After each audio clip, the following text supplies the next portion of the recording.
10 seconds. 9, 8, 7, 6, 5, 4, 3.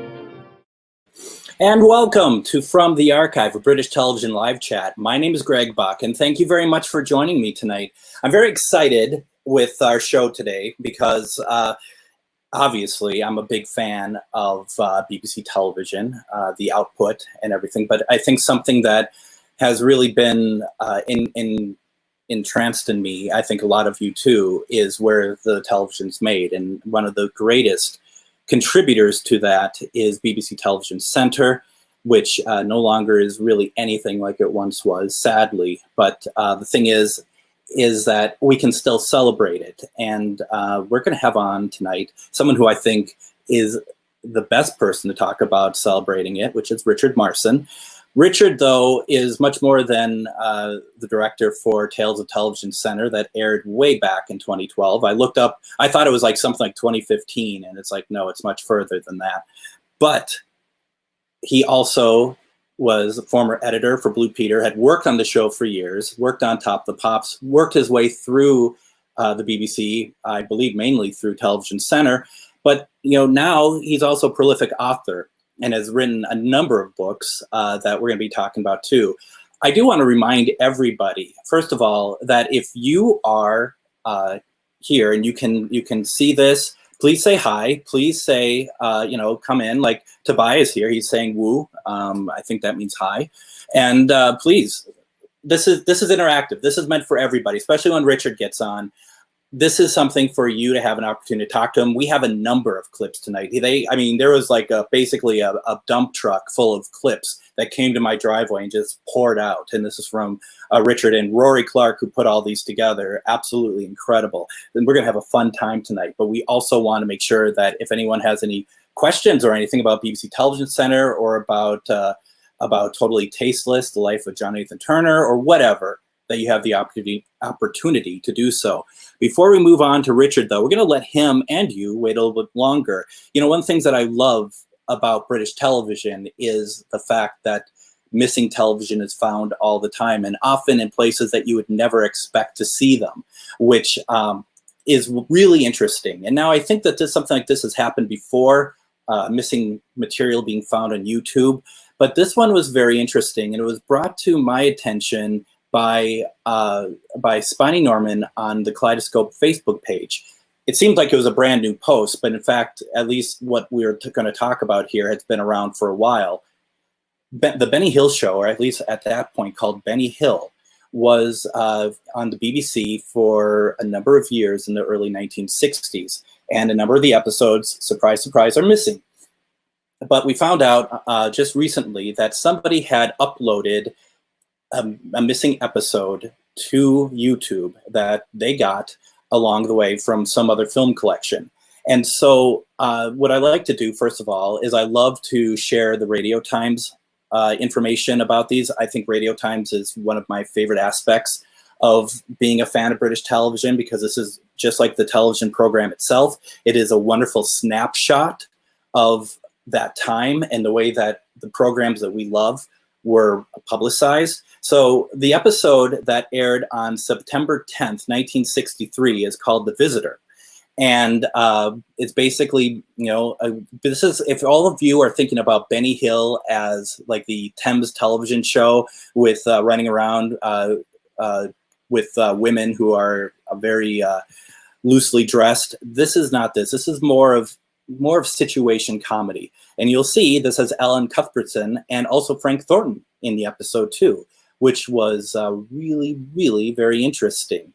And what I think I'd like to do is I'd like to play just a quick clip from that episode. It's available for anyone to see, to be honest, because it's on YouTube. But I wanted to show, for those who hadn't seen it, what it is. And I do got to say, the quality of the clip is very poor. And it's poor because I think the gentleman who put it up there basically took a camera and pointed at the screen and recorded the audio that way, which, quite honestly, most of the time we don't get to see the stuff anyway. So this makes an improvement, I guess. So why don't we take a quick look? This is a clip from the YouTube find of Benny Hill, The Visitor, and it originally aired September 10th, 1963.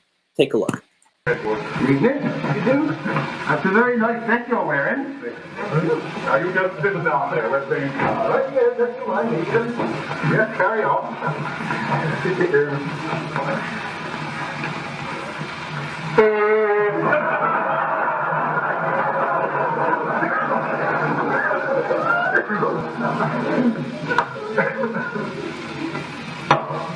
Would you like a drink?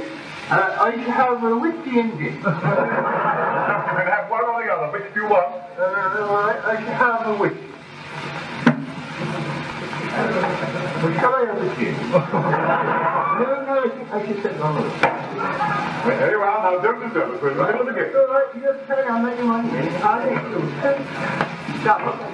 One. Really Captain Dog that it is, right? So, one. That's coming in a little bit. No, Jack, and those other faster, that will be around. And it's fine.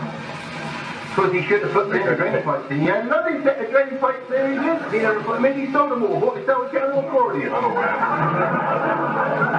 Well, you're 10, and that's fine. There, so you didn't play the boxing over there. They said, here's old Jack, play his drain pipes. What have you got? I've got more drains. What?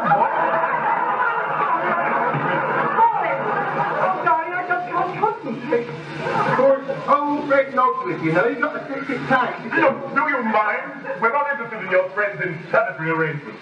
We're trying to take cars. Now, can't we just sip your whiskey and shut up? I've got none left. Thank you. So there's that. It's really nice because, like I said, I don't know if we'll ever see these officially released, but you never know. As far as where this episode came from, the gentleman who uploaded these, he goes under the name Max Astaxis, and he just basically said, I bought some film from an auction house near Bristol a couple months ago. Most of it's just travelogues, the mountains of Switzerland, etc., which is good.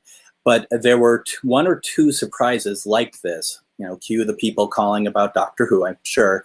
I don't think there is much more to find from this batch. This batch of films had been stored since the late 1970s, so it has been quite exciting to find one or two interesting ones. That is more than enough to make me happy at any rate. And I have to say, I'm thrilled, even though, I've heard some people say, well, what's the point? Because if it goes into an archive, no one's ever going to see it. But the thing is, goes into the archive, it goes to where the proper place of the copyright holder belongs, which is always a good thing. Then you always hear someone say, well, they threw them away in the first place. And it's like, here's the thing that I like people to think about when they say that, is that those are different views and different people working there at the time. In the 1960s and early 70s, there are people who had different reasons for throwing out material. Now, in the year of 2020, actually long before that, people have now a very different view about the material, and you can't hold the BBC responsible for something they did 50, 60 years ago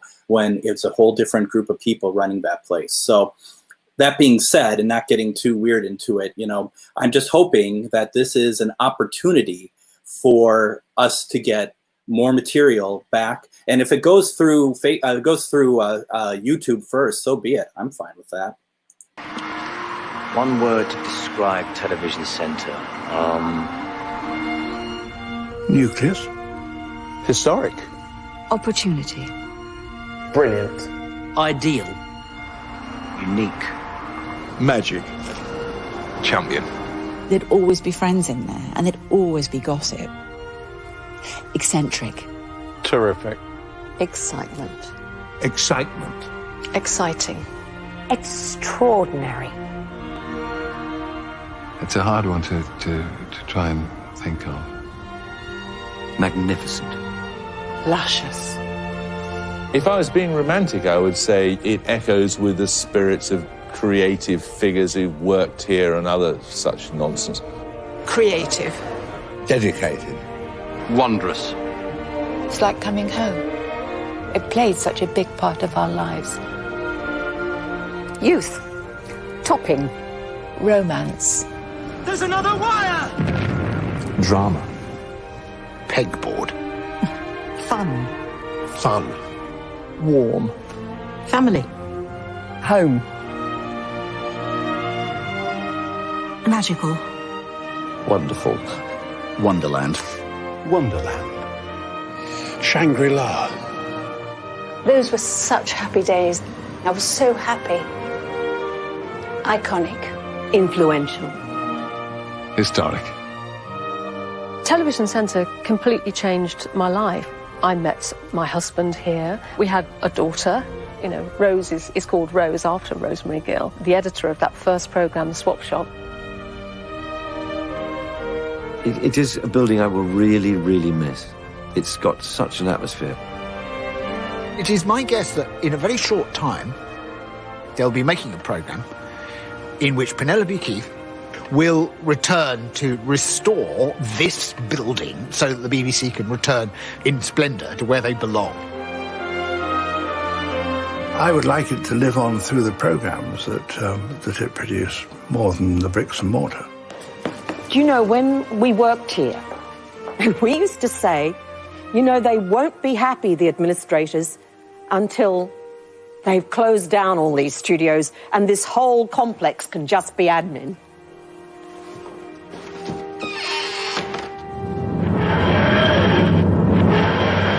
Television Centre is full of the laughter and the anger and the crackle of making television. There's nowhere I have ever been like it. There will never be a building like this in the world again, responsible for so much broadcasting.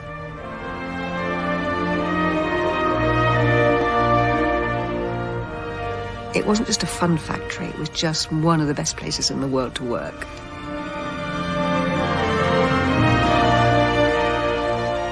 My whole career was created here. Without Television Centre, my life wouldn't have been nearly as good. I don't want to see it go. I feel I have to walk away and not look back. I never get tired of watching that. What we're going to do is we're going to bring on Richard. Richard directed Tales of Television Centre. He has worked very closely on Blue Peter. We'll be talking more about that. He has worked on Top the Pops. He has done a number of things. He's been writing books over the last few years that are fantastic. This isn't totally tasteless, but this is the original of the editions of the J&T book. He also has done Drama and Delight, The Life of Verity Lambert. If you haven't read it, this is quite fantastic. For anoraks like myself, the whole Blue Peter archive, which is quite amazing. And then he also wrote, and I don't know if I have the strength to lift it, we might have to bring in a small crane or something, this massive book about upstairs, downstairs, which, as you can see, the table is actually shaking from it. It's only 50 pounds, and I don't mean in money. I mean, it's like, it weighs 50 pounds. And I had to bring this back from the UK one year, and I thought I was going to be stopped. They had to unload it because the plane was starting to go down. I am more than happy, and I'm so thrilled to introduce Richard Marson to our live chat. How are you? Hello. I'm really well. Good evening. I hope the tech's going to work and you can hear me and see me. Well, yeah. I mean, I can see you and I can hear you. So far, so good. So we have a lot to go over, and there's we're going to try to get in as much as possible here because I like to talk, you like to talk, we have a lot of clips, and I'm hoping that the people out there watching like to talk because comments are very much accepted. If you have a question for Richard about any of the creative outlets that he has been a part of, just watched you recently on the season 26 Doctor Who Blu-ray, The Showman, which really quite nice. So your book dovetails in perfectly with that documentary.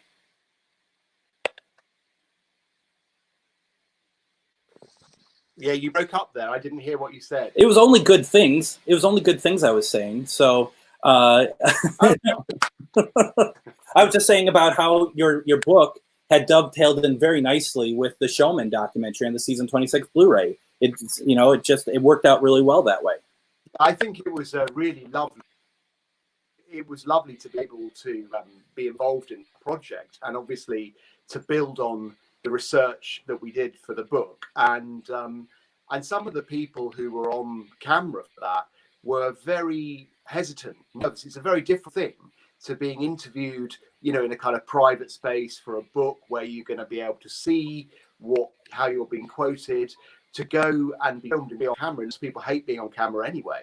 So it was quite a big ask. So it was good to be part of that, but it just felt like an opportunity to do something different, but related to the book, to give John the credit for which he deserves, but also not to ignore the fact that he's almost a kind of one-man Greek tragedy. And that's important, isn't it? Because it does feel like that for all of us for many years who don't know him or didn't really bother to really dig a little bit deeper, the first instinct is kind of goes towards more, I don't want to say negativity, because I don't think I was ever negative about him, but you kind of start to really feel like you put your own discrimination in place when you're thinking about him, because he has a bit of a reputation when it comes to certain aspects of the show and aspects of coming to conventions and stuff. But reading the book and watching that documentary, what it comes down to is that he's a human being like all of us, and that there's a lot of people who really, really miss him. And even just on a very personal point of view, I'd love to have seen him take part in this wonderful revival of Doctor Who. Well, I think the thing that you have to remember is that that job wasn't called showrunner in those days, but that's the job he was doing. In a way, nothing's changed. That whoever's doing that, they sort of cease to be thought of by some people as individuals. They kind of represent everything that people either love or hate about the program. And of course, there's so much passion about Doctor Who, and it's so polarizing. And John did court publicity. He did do everything he could to get the show in the public eye, and to do stuff which in a way was a forerunner of what goes on, not just in Doctor Who, but in all drama now, in terms of stunt casting and anything to get the share. But the downside to that, of course, is that you will then also become much more high profile. Therefore, you'll become a target. And I think even he got to a point where I think he was a bit bewildered by the extent which some people seem to kind of really hate him. And that, of course, became very, very personal. But I don't think that's really any different. I think there are people out there who are happy to put stuff online about Chris Chibnall, before that Stephen Moffat, and before that Russell, which is incredibly personal. And ultimately, whatever you think of their decisions, these are people who are really only doing a job, and they're doing the best job that they can possibly do. Yeah. I do want to invite all of our viewers that if you have comments or questions for Richard or anything, please send us a comment and I will put it up there. For example, we have Paul here who's just like, should I set up a TV channel to rival Talking Pictures? Will Richard Marson be the boss of my ideal channel? So, it looks like I didn't expect you to get job offers while you're on here, but, it's a good start for the interview, I would think. I'm always up for a good job offer. These days, particularly at the moment, you should be grateful for any work you can get. Well, if anybody else has a job offer for Richard, feel free to put it in the comments. Keep it clean. I think Richard has his limits as far as what he will be doing for money. So, I don't want to speak on your behalf, of course, but we do have to talk a little bit about. This isn't a Ryan Murphy show. Well, we talked earlier, this is post watershed for you, so we can really let it go, quite frankly. So let's talk about your attire, because you are really sporting all the right things for this conversation. You got the BBC color BBC TV color shirt, but you also have the Blue Peter badge, which you really do deserve to wear the Blue Peter badge. You can really go ahead and do that. If anyone else just has one and wears it, they're going to be really they're going to look stupid. But you can do that because there's a right to wearing it, right? You just don't get them. You have to have appeared or worked on the show, right? In theory, I mean, I won a badge when I was 5 years old. So I lost that almost immediately, as you know, I stupidly took it to school to show it off. And of course, it didn't come home with me. But I mean, of course, buy a badge on eBay and so on. But I kind of think, what's the point of doing that? You know, it sort of doesn't have the same, you know, resonance. If you've managed to get it for a legitimate reason, I think it means a lot more. But then I would say that, wouldn't I? Well, you would. So the big controversy then that we have to ask, and you know, I clearly hold no bards when it comes down to the questions on this program. You know, no stone is left unturned. That's a kind of journalistic sort of thing that I bring to these live feeds. How controversial was it that Ace had a Blue Peter badge in Doctor Who then?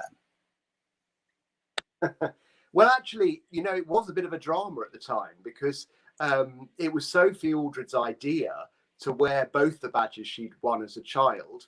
And I think, you know, John Nathan Turner, the costume designer, thought, yes, that's absolutely fine. What a nice kind of little touch. It'll appeal to some of the kids in the audience. But of course, they hadn't reckoned without the fact that Pete Baxter, who was still running the show, was extremely needy about, you know, where badges might be worn and where they might be seen. And so she had to be reassured. She had to go and check. In those days, the program had obviously pre-computers. They had a card index system, and literally every winner of a badge was in this card index, and you could go in and find the name and the date and all the rest of it. And so there was Sophie Aldred, age 9, on her first badge for singing in a painting, and then her second badge, her silver badge. You know, it was all checked out. But I tell you, if it hadn't checked out, and if it had just been the costume designer who got those badges as props, she would not have allowed it. She would have absolutely weighed in. There'd have been a colossal row. And I suspect, as with most internal battles, Biddy would have won that one. Well, you know, and that's the thing I find really interesting about Biddy. Without ever knowing her, really the first time I ever saw her was on Tales of Television Center. She does seem to be quite the force to be reckoned with, and I mean that in a very positive way. And she has some of the best lines in that documentary, where that Greg, some of the lines, Biddy has some of the best lines going in life. You know, just to see her talking to a cab driver or in a restaurant or whatever. She has so many one-liners, and I don't know. She always denies. You know, I'll say to her, Biddy, you know, you must have worked some of these things. And she's like, what do you mean, darling? But she is very sharp. I mean, you know, she's a woman in her 80s now, but there aren't many flies on her. And I remember when she did her Desert Island Disc, she phoned me up and said, did you listen, darling? And I said, yes, you sounded like Miss Marple on acid. It was all kind of quite sort of sweet. And she went, what do you mean? And I just think it's funny that she's sort of become, partly by sort of still being around and taking part in shows, she's acquired this kind of legendary status. I think the truth is that, like one or two other women, Smith, Esther Ranson, there were very few women in power in the 1960s and early 70s. So they had to be quite tough. They had to be able to fight their corner. It's just we had a wit and a cutting tongue. You wouldn't want to be on the wrong side of that. I was talking to one of our presenters the other day, and he reminded me that he'd been on the show for 2 weeks, and Biddy came to visit every so often. I took her to lunch and would introduce her to the team and so on. And she bumped into this presenter and, you know, had a few words. And she said, remember, darling, the thing for you to do is just keep going and hope they don't realize you're shit. And what she said was that when you start, almost everybody who starts Blue Peter is a bit rubbish at the beginning because it's a really tough show to do, and most of them are very young and haven't done much else. And some of them will get through that, and some of them won't. I love it. I love it. And we're going to see some of that a little bit later because you provided some clips that kind of show a little bit of at least the audition stage for a couple folks. I do want to just quickly touch on that. So Greg, I was just going to cut in and say what's interesting about the auditions is, and when we obviously will get to show the clips, but they were famous in British TV because you had to do a complete mini program. And there's almost, I've always wanted to make a documentary about the ones who got away, the famous people who went on to have great careers, but were that close to being Blue Peter presenters. And some of those people, have never talked about that. And it would be quite an interesting show, I think. I think so too. I just wanted to touch real quickly on the clip that I played of Tales of Television Center because, I was sourcing that yesterday. I was watching it. I'm like, there are a number of people in that segment that are now gone. And I think one of my favorite pieces of that short segment was Pan's People, that photo of them in the 70s. And then the photo of them, at that time. And now since then, one of them have passed. And I just think, my gosh, not only was this a celebration of the building and the essence and what it did, but it was also really kind of a nice celebration and time capsule of some of those very influential people and lovely people that have worked there. And every time I watch it, I see something in it that just makes me smile and just makes me very happy. And I bore you to death often with how much I enjoy Tales of Television Center, but I'm not going to stop saying it because it is really such a wonderful, wonderful program. Well, thank you. I mean, it was incredible to be able to do it. I mean, as you know, I had a very unhappy period at the end of my time on Blue Peter, where things, were very rocky for a number of months and culminated in me leaving the BBC and that all being very painful and very difficult. And whatever the rights or wrongs of that, it was incredible to a few years later to get the chance to come back to Television Centre to work there for the last sort of 9 months that the building was open in its old form and to make that programme. And what was incredible about the programme, apart from my personal satisfaction and the privilege of doing it, was that we had almost nobody said no. I mean, we phoned, kind of people kept saying, I'm in the end. The panic was, how the hell are we fit all these people in? And we couldn't fit everybody in. So some of the people, I had to phone them and say, I'm really sorry. The BBC are going to archive all these interviews as a kind of history of the play, but we fit absolutely everybody in. It was amazing.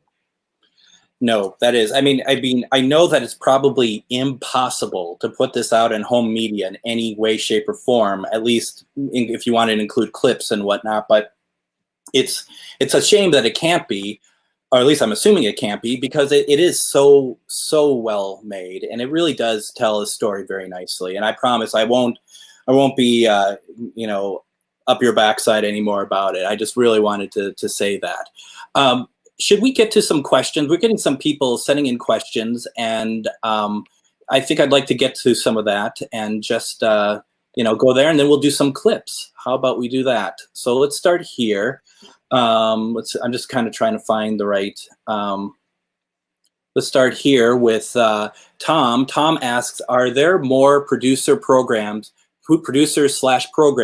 Richard like to write a book about, including but not limited to Doctor Who and Blue Peter? So what, writing books, you mean? I guess there are a few things. I mean, the trouble with the book market is, especially the niche book market, is it's very, very difficult to get the resources together because, they obviously don't sell. You're not J.K. Rowling, so you're not going to be retiring on the proceeds. And small publishers have a tough time of it. But you do them for the love, which I think is pretty obvious, not just my books, but I think in any niche area. So you have to really care about the subject matter. So one of the things I would quite like to do is a history of Saturday morning television, because I think there's some really interesting stuff to be talked about. I mean, one of the problems you've got as well is if you're talking about anything from the 60s or the 70s, as you said earlier, a lot of people are no longer around. I think already probably 50% of people I spoke to for both the John Nathan Turner and Verity Lambert book, and certainly the Upstairs Downstairs book, you know, they're not with us anymore. So I was driven partly by a real desire to record people's anecdotes and stories while it was still possible to do that. So I guess, you know, I also think really at some point someone write a definitive or would-be definitive story of the classic, the golden era of children's TV, because that's much more kind of nuanced and layered and complex than anything that's been. Usually what's been done before are picture books with a heavy accent on nostalgia, but no one's really bothered to unpick, you know, what these programs really achieved and on making of them. And one of the main incentives for doing the J&T book was that I was really aware that there was a lack of understanding of how TV really works. It's really, if you are in the industry, I wanted to try and use that.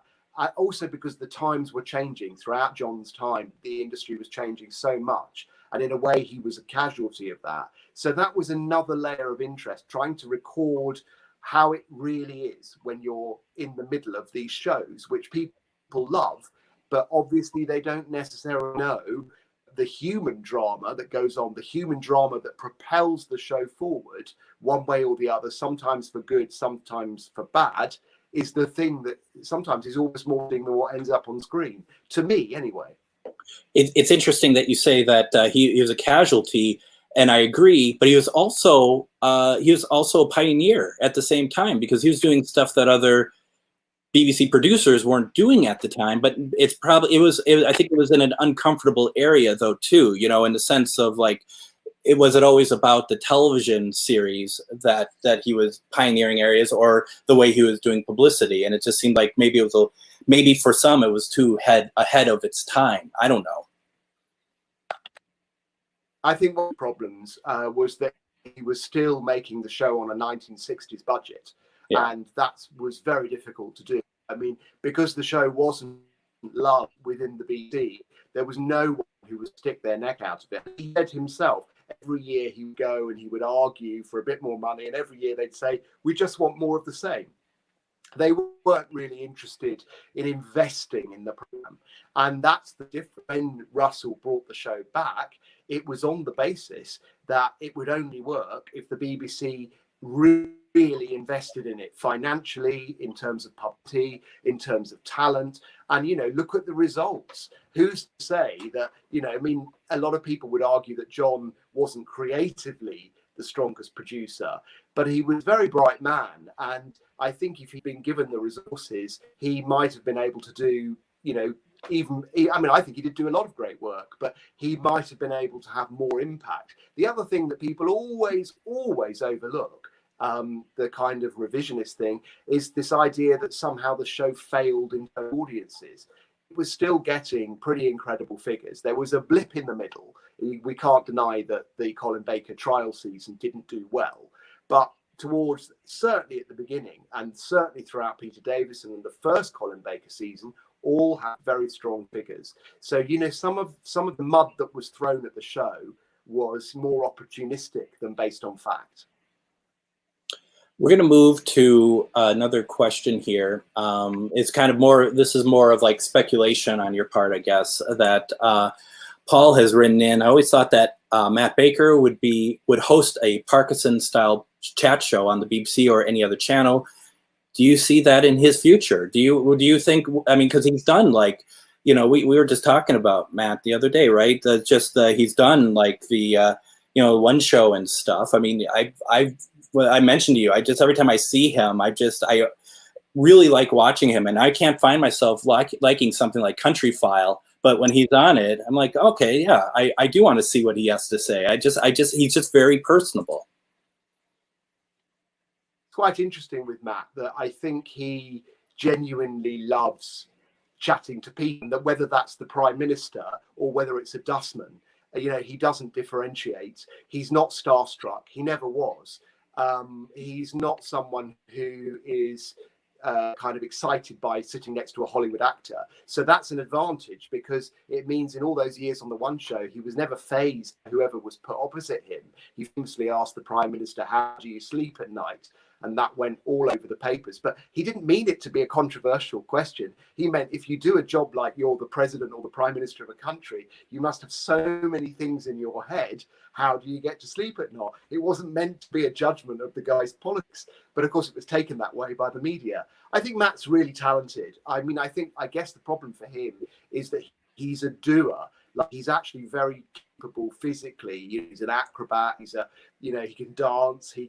He's a farmer's son who can farm. He's great with animals. So I think he once said to me, the drawback of doing a chat show, which is what Paul's asking about, but the drawback of doing a show like the One Show is that you get to sit there and meet people having amazing lives. But he said, when you're doing a show like Blue, you're actually the one who's living the amazing life.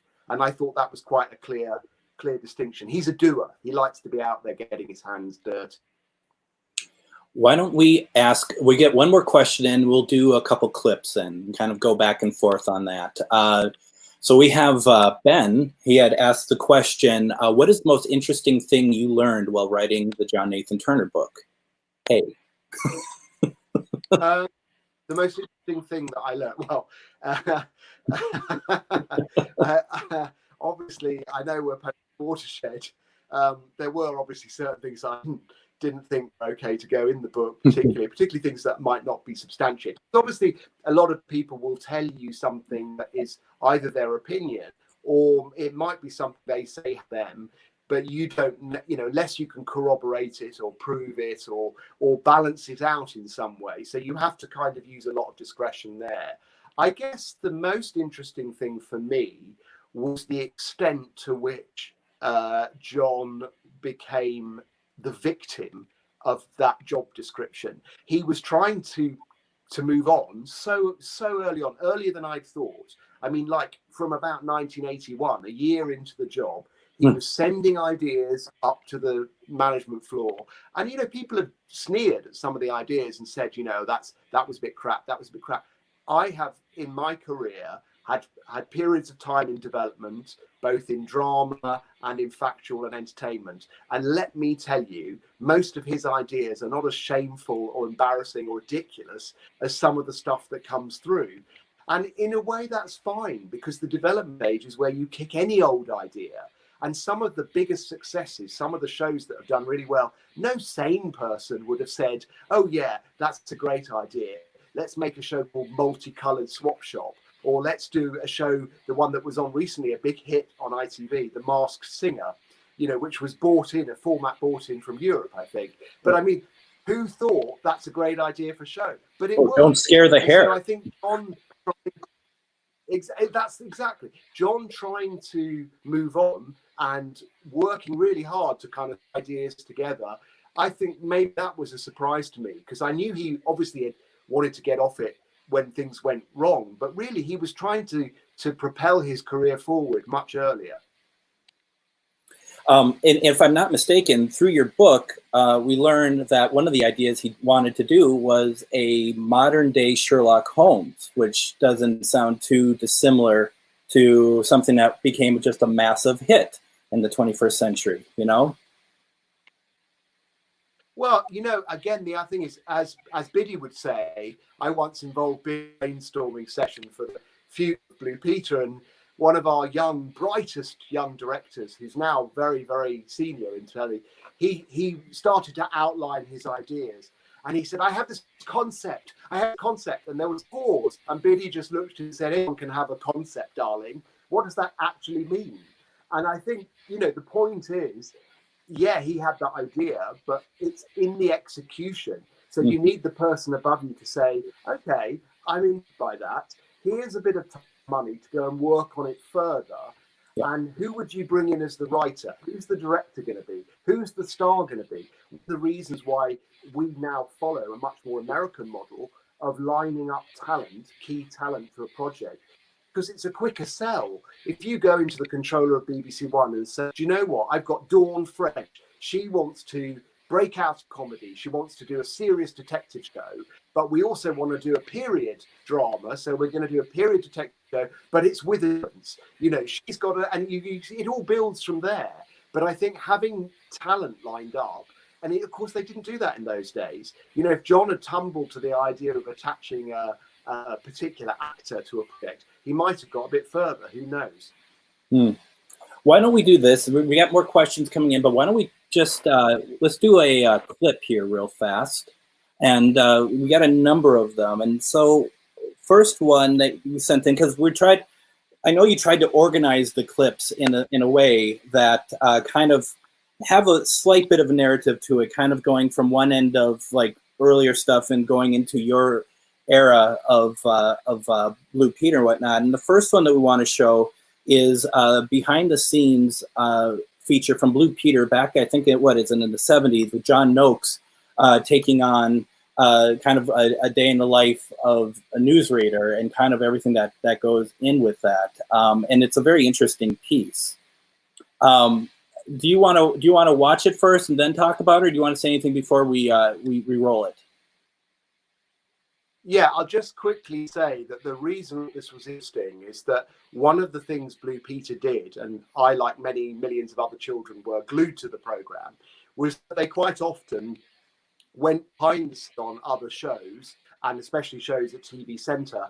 And I think that was a very big part of the lure of why I wanted to end up working in the same place, because, you know, you were given this kind of access all areas view, and it was really exciting. And you thought, well, I want to go to a place I don't want to go to some boring office. I want to go somewhere where they make this fabulous stuff. And so this is a really good, it's actually before my time, but I thought it does capture that kind of regular behind the scenes excitement that they used to show. And before we roll it, wasn't that where, no, I'm getting myself confused. Peter Davison won a chance to go to the Zed Cars set. He didn't see it on Blue Peter, because that would have been kind of weird if they had a behind the scenes feature about Zed Cars on Blue Peter. I would assume, kind of like having Homicide: Life on the Street like on as a feature on Sesame Street or something. I'm getting myself confused. Why don't we take a look at that clip? Yeah, let's do that. I didn't have very much time to look at the script because Richard thought I ought to go to the dressing room to make myself presentable, like a newsreader should. Well, this is our dressing room, John. You're going to comb your hair? That's what they all say. I thought you would, yes. Don't usually see you in a collar and tie either. This is especially for the news, is this? You look With very the proper. parting, it's going to be bad news, I think. Yes, here is the news. Right? Yes. With Richard approving my hairstyle, I left to go to the control room where the director, Athol Charlwood, was holding a script conference. Okay, have we got everybody? You right, Paddy? Yes. Okay, well, we'll leave a couple of gaps for the opening in case the lead change. And we'll start on page 3. We have film titles on reel 1, which is Pos Sep Mag. That's over a still of Nixon on scanner 2. Page 5 next, Medlow. And we cut This is where we pick up a rather more complete script than we've seen in the newsroom, you see. And as the PA goes through it, we can check off what scripts we've got. There are gaps in this. Why? Well, gaps in case of late stories, you know, you suddenly get something flung in a bit later on, maybe. Oh, I see. So that's what the gaps are. This is the start of the news. Yes. And this is on still. That's it. That we cut to film on reel 2, which is Colour Sep Mag. And it starts I made a careful note of everything Athol said during the script conference, and so did everyone else connected with getting the news on the air. There was less than an hour before the transmission. Only half the script had been written, and we hadn't even started rehearsing yet, so it was important to listen carefully. The script conference over, Richard took me to the studio. I was beginning to get a little bit nervous now, because I still hadn't seen half the script.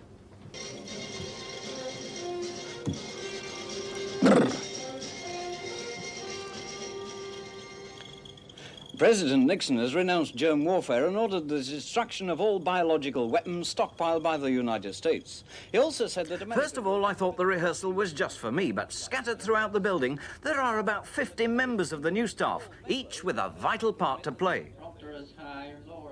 Unlike the cameras in the Blue Peter studio, those in the new studio are operated remotely by a technician in the control room, and my rehearsal was held up while Athol lined up one of the cameras on a photograph.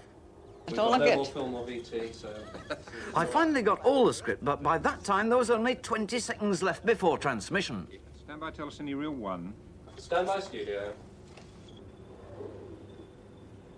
You all set? Yes. Okay, you're on your end. 15 seconds. Here we go, John. Good luck. 10 seconds. 9, 8, 7. Run 6, reel 1, ready to bring it up 5, with scanner 3. 4, Stand by in the 3, studio. 2, 1. Both up. 0, 9, 8, 7, 6, 5, 4, 3, 2. And stand by and cue him. President Nixon has renounced germ warfare and ordered the destruction of all biological weapons stockpiled by the United States. Camera 2 next. He also said that America will never be the first to use chemical weapons like nerve gas. Cut. In a television interview, Scanner 3 Paul next. Meadlow, Cut. the first man to admit that he shot men, Coming to women camera and 2. children in the so-called Pinkville massacre in South Vietnam, said 10 he to was go. obeying orders and shot about 15 people. He's now out of the army. Stand by reel Little 2. John Lennon Run reel registered 2. his 3, NDE to the Queen. Sound He coming. explained why. 1, Cut. 0. Sound up. Right, Roger, there's a late story here. Would you give it to him now, please? While the film was going out and the studio microphones dead, Roger brought in a late news story that I had to read as soon as the film had finished. This I was dreading. Began to be ashamed of being British is the out cue. Be ashamed of being British. Cut, cue him.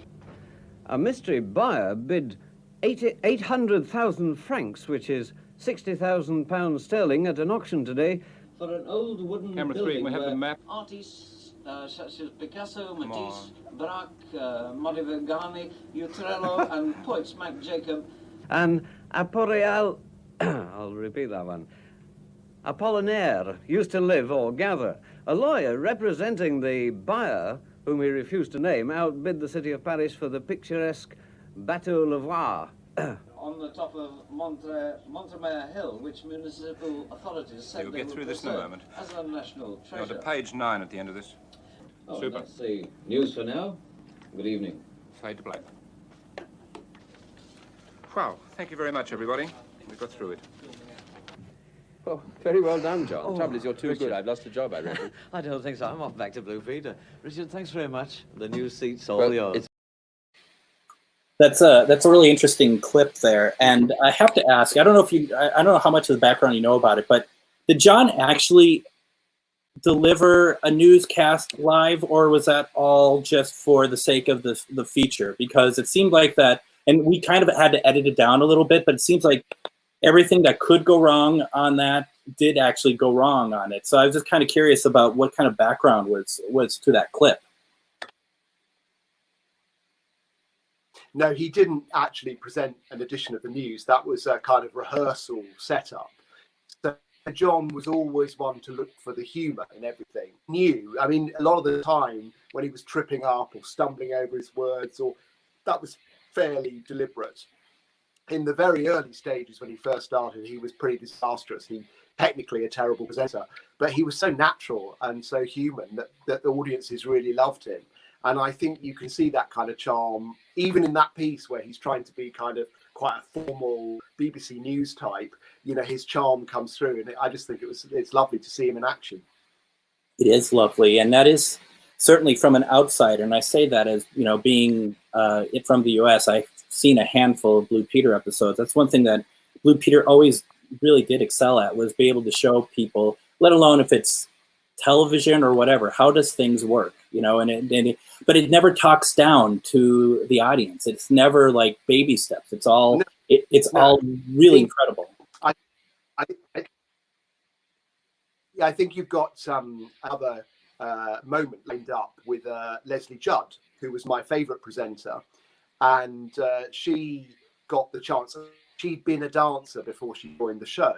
It's fairly obvious that one of the things they would get her to do, in the same way when we worked with Matt, we knew he could dance, so he did endless dancing items.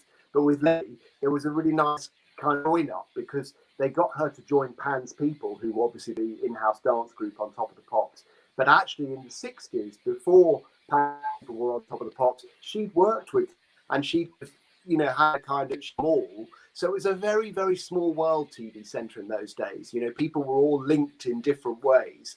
And I remember really clearly watching the behind the scenes on Top of the Pops and thinking, wow, combination of Leslie Judd, Top of the Pops, Pans people, can it get any better?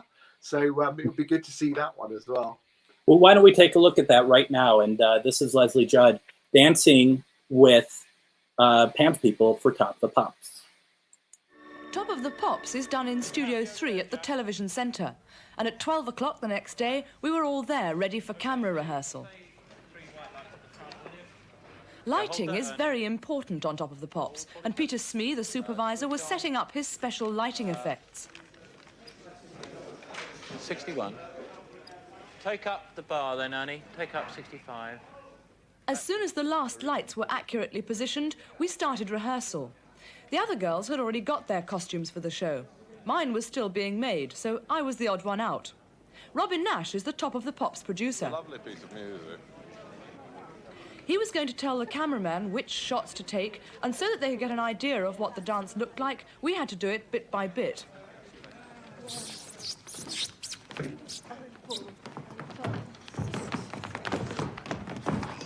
Hold it, ladies, please. Can't stop me now. Can you get off, you three? And can we have you two back, please? Sorry. The more times the cameramen and the technicians can see the dance, the better the result will be. So none of us minded doing bits over and over again. There was only half an hour allocated for rehearsing the dance, so there wasn't much time for sorting out any problems.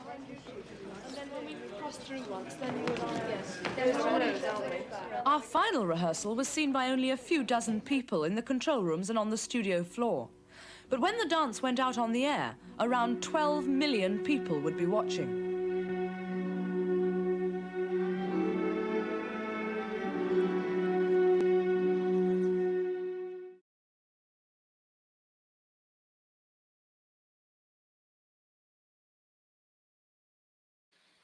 Yeah, that's pretty cool. That is really neat. Plus, that's like the thing that archive fans love. I love. What's that, Richard? What were you going to say? You go first. I was just going to say that that's I was going to say I love the fact that. What? I was going to say that I love the fact that the BBC, in their infinite wisdom, obviously didn't very many topics, and they didn't keep that episode. And in fact, it was Kaleidoscope, I think, who years later spotted it for sale, a Philips video cassette of the show on eBay, and they bought it. And I think Rory, who's done the clips tonight, he restored it. And in a way, that's a kind of nice little bit of TV history, because you have the Blue Peter behind the scenes and all the rest of it, but to not have the actual show in which Noel Edmonds presented name checks Leslie, it seemed like a real shame. And so it was a nice little bit of a jigsaw puzzle for them to get back. That is nice. And that does seem like the thing that archive television fans, British archive television fans love. They love their Top of the Pops and love their Blue Peter. So it's like two great worlds combining it for one. I think that's really, really interesting. Do you want to do one more clip and then we'll go back to some questions? Yeah, sure. Let's go for it. I have here, next up is the 2003 party tape, which watching that is really, really interesting.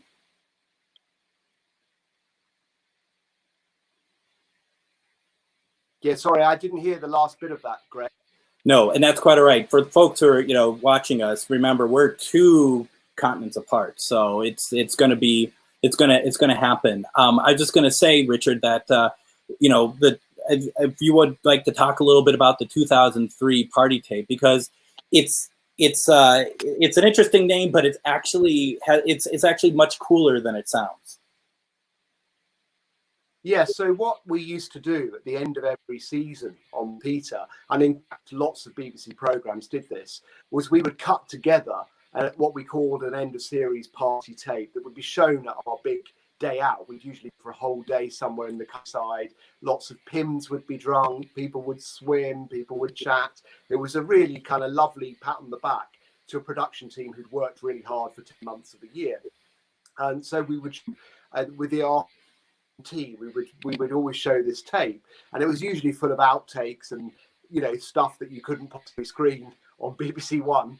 But there was a kind of music montage at the end, and the one that we're going to show is from 2003, and it was the idea was to show how Blue Peter moves forward but is very cyclical. So a lot of stuff comes round again and will be done in the same way. And that was part of the strength of the show, really, for decades. There was a kind of reliable familiarity. And I think that this bit of this party tape really shows you that. And it's quite funny. So have a watch. All right. Welcome to History Today. It just goes to show, in fact, that a small, wiry person like myself can play the part of someone like Henry VIII. Go get me some wine! Hello. It was called a bone shaker for a very special reason, because it's got solid wooden wheels, wrought iron frame, and for luxury, it's got a cast iron seat. That's my bone shaker! I'll shake your bones in a minute. Give it here! Still very popular today. Ice cream. The Romans used to make their ices out of water. The Roman version was more like fruit-flavoured ice. Flavoured with fruit. This one is lemon. And this one was lemon. This one's lemon. Here's something to really warm you up. Yes, it is Simon's Saucy Leeks. The first ingredient you're going to need is leeks. Oh, a winter's evening cheered up with a lovely bit of cheesy sauce. We'd been told to change into old clothes for the match, and as soon as it started, I could see why. It was chaos. Yes! There we go, chaos again. We're off! It was impossible to tell who was on which side. The only thing to do was to fight your way into the middle. After being on the fringe of the game for most of the afternoon, I decided to pitch in and see if I could help. And I can tell you that right in the middle of it all was quite an experience. By the time we'd caught up with the rest of them, there was a breakaway for the Uppards' goal. He ran as fast as he could towards our goal. And there was no catching them. So Hadrian ordered the building of this. The wall became the centre of life up here in the north, and little towns sprang up around it. I'm sitting in the hot plunge bath. From there, you'd wipe your bum with a sponge on the end of a stick. This was the granary where the Romans drew their precious supplies of corn. It's the size of the grate that governs the size of your barbecue. That's not bad, actually. This is the tray into which the charcoal will eventually drop once it's burnt through. So we've drawn an area slightly bigger than that. And we'll come up 6 bricks, and then we'll put the grate for the charcoal. Little tap with the trowel. The year was 1683. And it was early on the evening of December the 4th. That the first winter snow fell on London. In those days, London Bridge, with its rows of shops and houses, with its row of shops and houses, was the most important bridge across the Thames. Across the River Thames.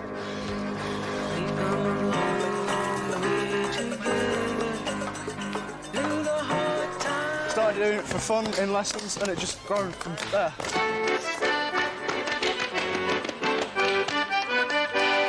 First, news of the alphabet, and it's not the kind of alphabet that you learn about at school. It's an alphabet of dogs. We've reached the letter U in our Blue Peter Dogs alphabet. That has given us an idea to start a Blue Peter Dogs alphabet. Well, today we're going to start with A. With the letter A. He goes by the grand title of Bluestone Rocket of the Tsudiki. I know this one's Charlie because he's white. Come on round here. It's pretty much bang level. Your bangers aren't going to roll on this one. Only the first squad dress up as Vikings. 52 squads were taking part, and each one had chosen a different sort of disguise. Apart from the Viking costumes, there were hundreds of colourful characters. Hundreds, in fact, dressed in an array of different costumes. I think we're going to be here for some time, you know. Never was there such a big understatement. That's fantastic. That really is such fun. I love the comment from Leslie Judd when she's holding that dog and she's, I know this one's called Charlie because it's white. That is definitely an in-joke. Okay, we're gonna move things along, and we're gonna go to some questions from folks that have been watching, and thank you for watching us today. We go to Andrew, and Andrew asks, what's the one program you would have liked to have made? If you had your choice of anything, what would that have been? Oh, drama. I would have liked to have made a show like Upstairs, Downstairs or Duchess Street for sure. Mm-hmm. No contest. You seem to a big Sunday night period drama. What is your affinity towards that type of television? Because that is very much a theme with you. What is it that you really like about that? I think it's the fact that it has a lot to say about our society, the connections between relationships. It's all good human stuff. I remember somebody saying that a lot of the best drama series, whenever they're set and wherever they're set, like opening the front of a house and you're going to kind of home in on those characters. And I guess there've been, obviously there are some, I personally think down, or as I call it, tea-towel television, is very beautiful to look at, but really dropped the ball in terms of the scripts. I think if you look at the scripts on Upstairs, Downstairs, they cover some amazingly rich and fertile and realistic stuff. But the production values are obviously those of Crossroads. I mean, it's of its time. But, a good script is what matters. So to be able to produce a big drama that was based on great scripts would be an absolute dream.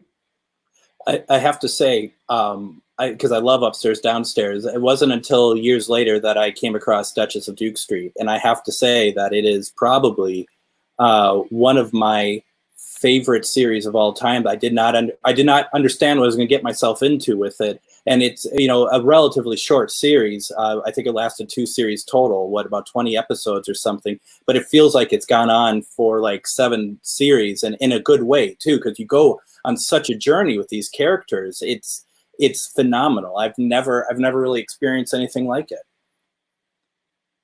Well, I think it also belongs to an era when people didn't just continue because it was successful.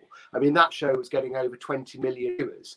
Nowadays, it would run to 10 seasons and they'd flog it to death. Yeah. I always say that, for instance, Homeland, American drama Homeland, if that had finished at the end of season 1 and blown up the president, and people would be talking about that show forever.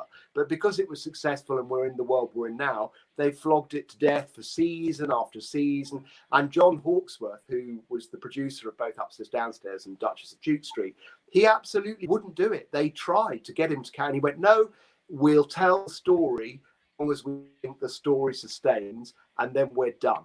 And he stuck to it. And having said that, I think that Duchess of Duke Street in particular would be very successful if there was a remake, so long as they stayed, not necessarily reading the absolute script era, but if they stayed true to the drama and the comedy of it, I think it would be a huge hit all over again. Absolutely. Moving on to our next comment and question from Andrew. He says, Tales of Television Center was excellent, a real sweet treat for people who love the history of TV. When you're writing the J&T book, how difficult were the decisions you had to make about what to include and what to leave out? The book being a reappraisal of John, was it a bit of a balancing act? And we kind of talked about this a little bit, but if there is anything more. I actually think, yes, that the editing of a documentary and the editing of a book have something in common in that, you have a limited canvas, more limited in TV than you do in a book. And I look back now and I do think that the John Nathan Turner book is too long.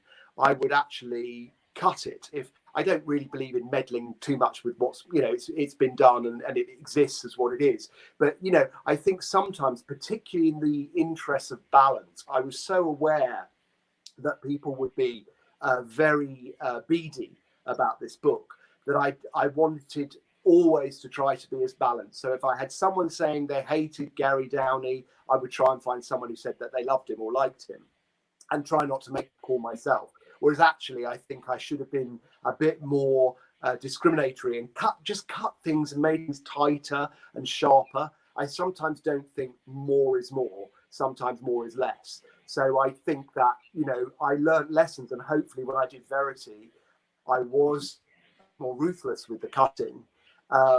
With Upstairs, Downstairs, the book that you held up, I mean, obviously that's a huge book.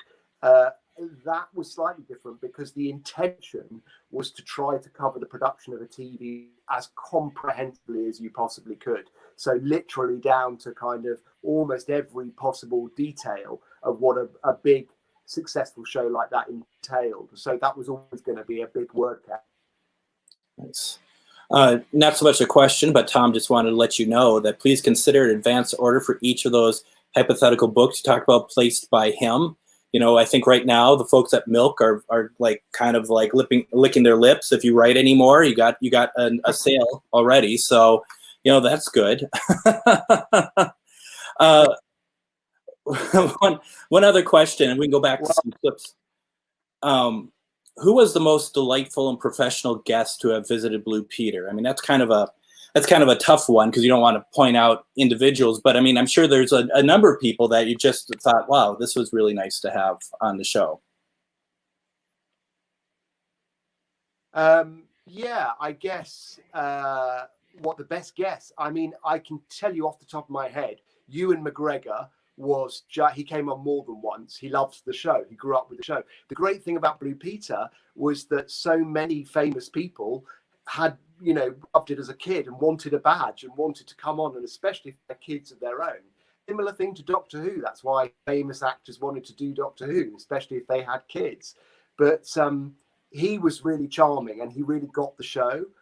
Somebody else who was brilliant was Emma Thompson.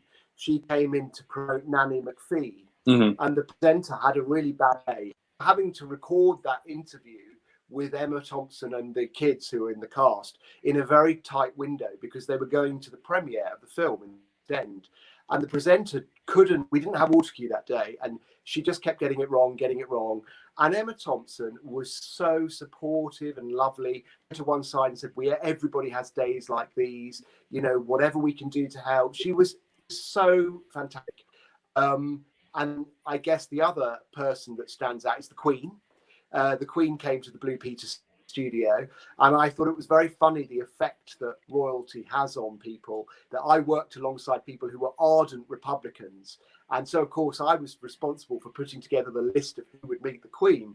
So I teased a few of them by saying, "Well, to be there because you don't Republican, you hate the monarchy." "Oh no, I want to meet the Queen. I want to meet the Queen." And so what was very funny was that, you know, those people in the lineup, you certainly wouldn't have noted that they were Republicans. That their reaction there was all, "Oh, Your Majesty," oh, you know. So that really did make me laugh. And then I guess the last guest we had on my very last Blue Peter was J.K. Rowling, who again was a fantastic supporter. We'd made the very first film about Harry Potter when she was a fairly hungry author living in Edinburgh, and we sent Connie up to her, and she always read that guilty. So we did a special with her in 2007, and we gave her a gold badge, and she cried. She was so overcome, so moved. And I'll throw one final one in, and that's Crickleston, who we'd been warned could be tricky. And, you know, they were quite worried about how he might react to doing Blue Peter. But I mean, I cannot speak highly enough of him. He took it seriously, but not in a pompous way. He was really keen to do everything we wanted to do, and he left a very, very good impression behind him. And when you said the name, it dropped out for me at least. Who was that again? Chris Eccleston. When Doctor Who came back. Got it. You know, I think that's a big surprise to a lot of people, especially now that he's doing the convention circuits and stuff, that it seems like everyone I've talked to have met him, even before he started doing the convention stuff again, just talked about how nice, what a nice guy he is, and how generous and just gentle to the fans that have come up and, like, you know, accosted him at a restaurant or something. And that's probably too harsh words, but he always comes across as a very nice person, is what I've understood at least. So yeah, good. So let's do another clip. We got a few more that we'd like to get through.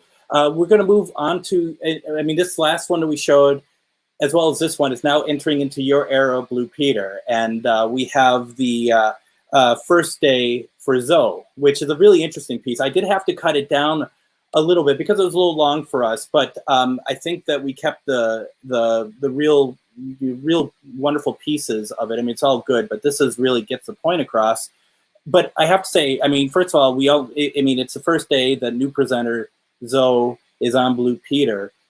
I can't imagine how difficult that had been for her if it was really her first day, and not let alone the nerves of being a first day, but also the nerves of a camera crew following her around during it too.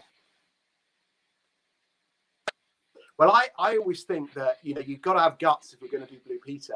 I mean, one of the first questions we used to ask them was, what's your biggest fear? And, you know, usually pretty much sure bet that when they'd foolishly told scared of heights or confined spaces or the dark, that within the first few weeks they'd be doing a film that related to their fear. Mainly because, you know, when they show that they've got that gut, kids love them for it, because everybody has fears. But when you see a presenter go through that on screen, it's a way of bonding with them. It's not just us randomly torturing the presenter. I actually think having a crewing you around on your first day is probably quite helpful, because you've got a little posse who are there kind of, you know, supporting. You've got a little gang. But there's no doubt that it's a terrifying thing to take on. And Zoe had never done any TV before. And yeah, she was pretty impressive, given that she was totally new to it. So is this what happened then with John Noakes? John's like, I'm afraid of heights, and then they drove him to Nelson's column. Is that what happened there? Yeah, pretty much. I mean, John actually didn't have a fear of heights, so he started to do those films because the previous presenter refused to do them because he had vertigo. But, you know, I mean, when I was working with presenters, you know, there was a kind of balancing act, because if someone was a bit scared, you know, and that gave edge to the film and you could empathize with them, but you didn't want them to be paralyzed here, because then that's uncomfortable. And you also want your presenters to shine, so you've got to kind of balance up what's right. I remember saying to me, I can't believe when I watch Noakes up Nelson that he's got absolutely no harness, no protection, no nothing. And she said, well, darling, if you're scared enough, you'll hold on tight, won't you? That's good. All right, let's take a look at Zoe's first day.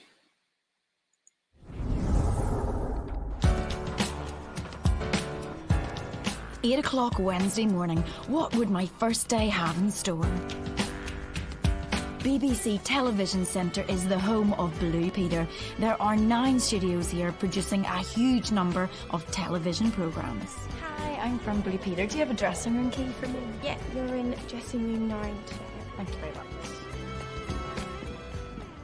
This is it. The girls in Blue Peter share a dressing room, and this is ours. Knock, knock, knock, Zoe. You're needed for a voiceover. Oh, how's your voice? Go. That's not too bad. Recording voiceovers is the last stage of making a Blue Peter film. Simon was adding some extra lines to Friday's programme. Okay, Zoe, this is the dub. Hi, Alex. Hi, I've got to get back to the studio. Are you in good voice this morning? Yes, I am. Well, Simon's just about finished. Oh. If you want to go in, Simon. here's your script. Time to take over. Away you go. Brilliant, thank you. The green light will come on, and that's your cue light. Cool. Okay, thanks. It was slow work, and I hoped 2 hours would give us enough time. Actually, that was pretty good, but you can raise your voice at the end of the sentence a bit more. Okay? Okay. It was slow work, and I hoped 2 hours would give us enough time. Much better. Much better. Zoe, perfect timing. It's time to go over to the studio. Richard Marson is the editor of Blue Peter. Now, depending on what's actually in the show, we can use any one of 5 studios at TV Centre, and the one we're in today is Studio 1. That's actually the biggest studio in the whole of Europe. Wow! So I'm going to leave you here at the all-important Blue Peter make table. Great. Right, see you Okay, later. thank you, Celia. Welcome.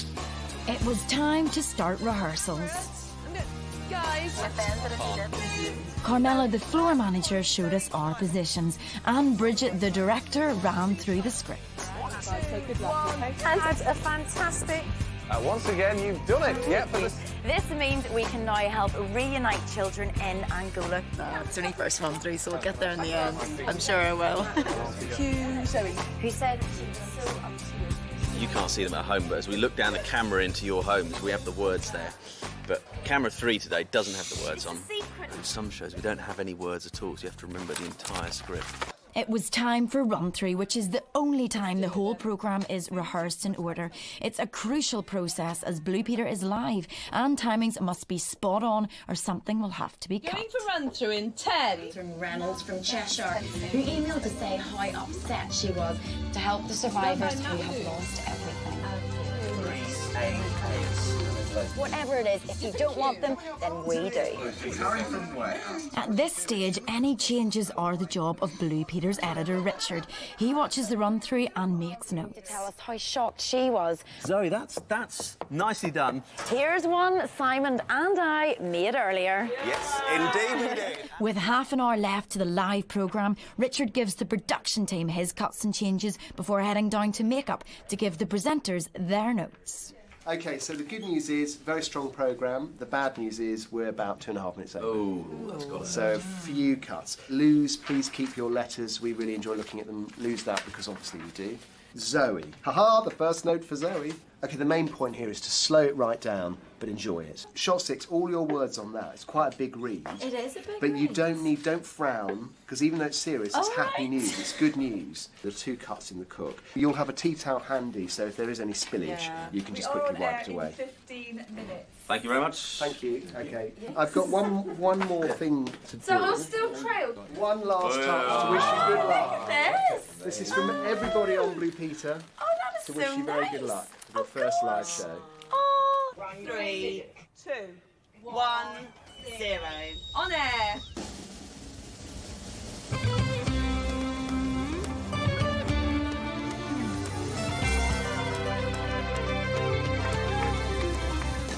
Dip and cue. Coming up on today's Blue Peter, find out more about Zoe.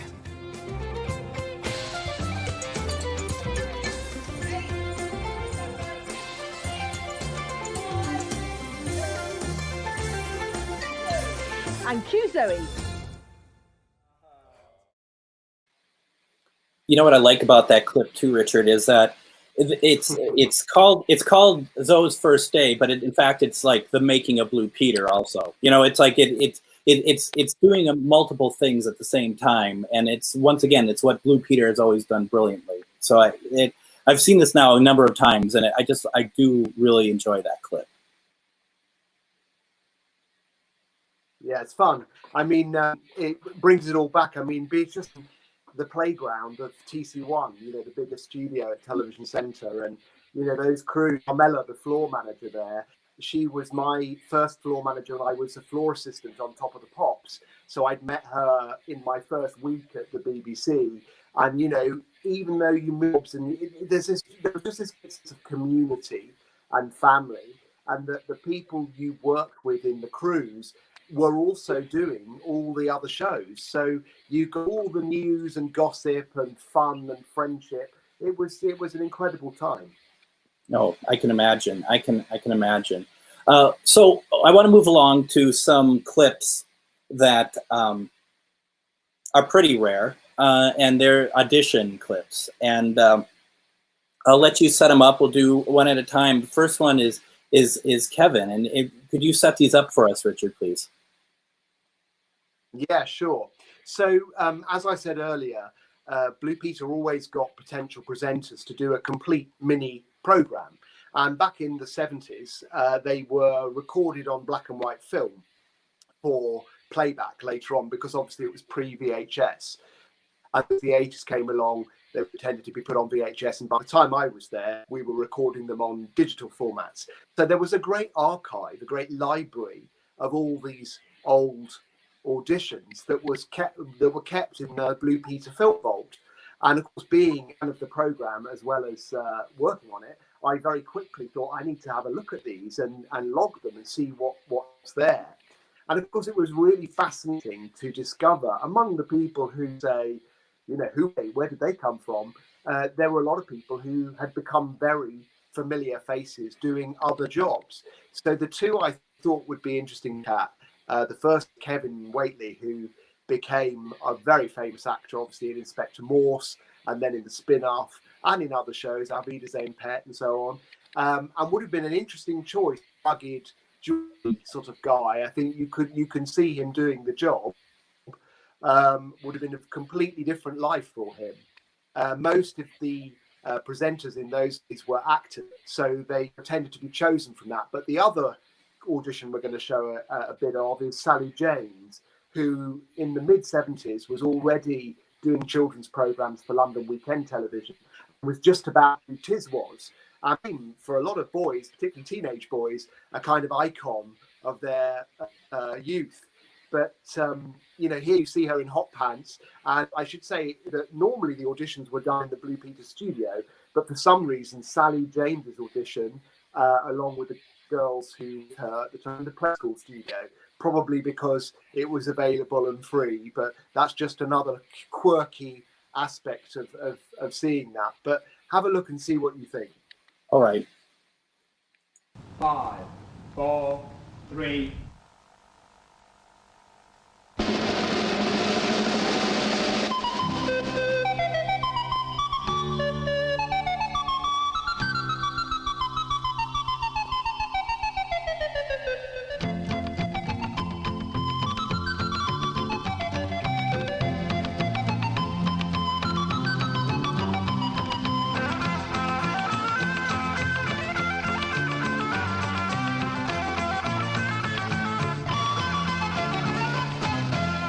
Hello.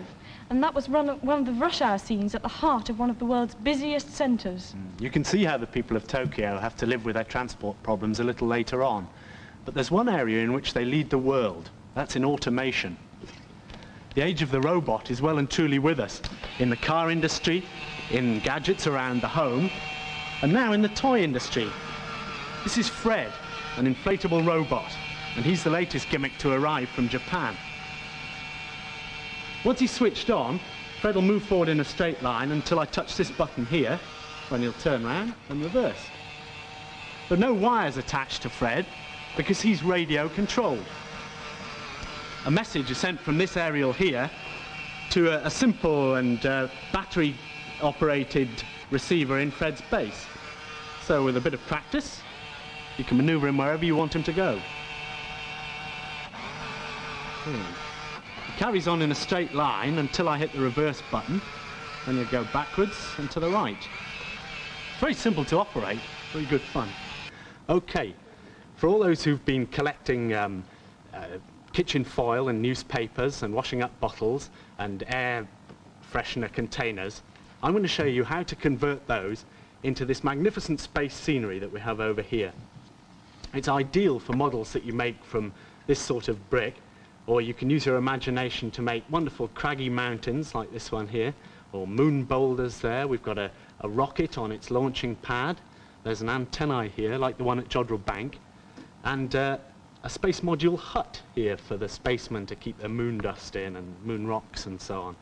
I think it looks absolutely terrific. You wouldn't believe it, but it all starts as a humble grocer's carton, flattened out like this, and glued along the edges to give it a good firm base. And once you've done that, you can start putting your scenery in place. For moon craters, we're using the cheese portion boxes with the rims uppermost, and we'll put those on the front of our base, like that. I'm using sticky tape, but glue's just as good. Now then, for the uneven contours, give it a rough mountainous look, we use crumpled newspaper. I should use half of the large sheets, the sheets from large newspapers, or the whole of a double sheet from a small tabloid newspaper. Try and shape the crumpled newspaper into a rough triangle, okay, like this, so that it fits on the corner there of your moon base. Okay, now you'll have to do that on 3 corners of the base, like this. And the 4th corner, we'll put the mount in. Now obviously the mountain needs to be of something rather stronger than newspaper, so we're going to use these 3 cardboard tubes of various different lengths and a washing up bottle cut in half. If you snip little slits in the bottom of these cardboard tubes like that, you can splay the bottom out, which gives us more of an area to glue, makes it much easier to stick on. And we'll stick that on our base there, like that. Again, for speed, I'm only doing it once, but you'll have to use 3 or 4 of these. Or if you like, you can use 3 or 4 bottles, plastic bottles of different heights to give you that uneven outline. So yeah, that is pretty cool, actually. Let's just go into the next clip, because I've edited these down just a little bit, but let's go into the Sally James one, because it's also a lesson in how to use a trampoline, which I find very interesting for this clip with her. So here we go. This is the audition for Sally James, which is really, really cool and very rare. So let's take a look.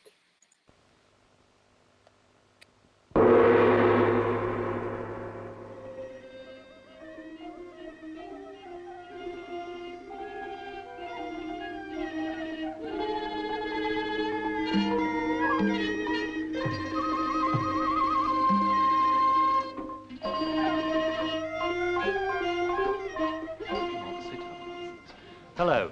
Hello. Well, that was one of the world's most beautiful palaces. You'll be able to find out more about it later on in the programme. But first of all, Shep's going to try out some training. He is a border collie, and that means his herding instincts are very strong.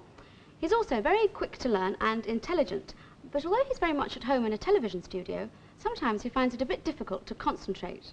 Yes, he's always keen to see what's going on around him. And there's often his training goes right out of his head. But he used to be very good at sit and stay, and Sally's going to give him a test now. That's right. Come on, Shep, over here. Let's show them what you can do, eh? Not too fast. Stop. Hey, Shep, turn round. Sit. Shep, sit. That's a good boy. Sit. Now, the idea is that when I tell Shep to stay, he's supposed to sit in that position and not follow me until I call him. Shep, stay. Stay.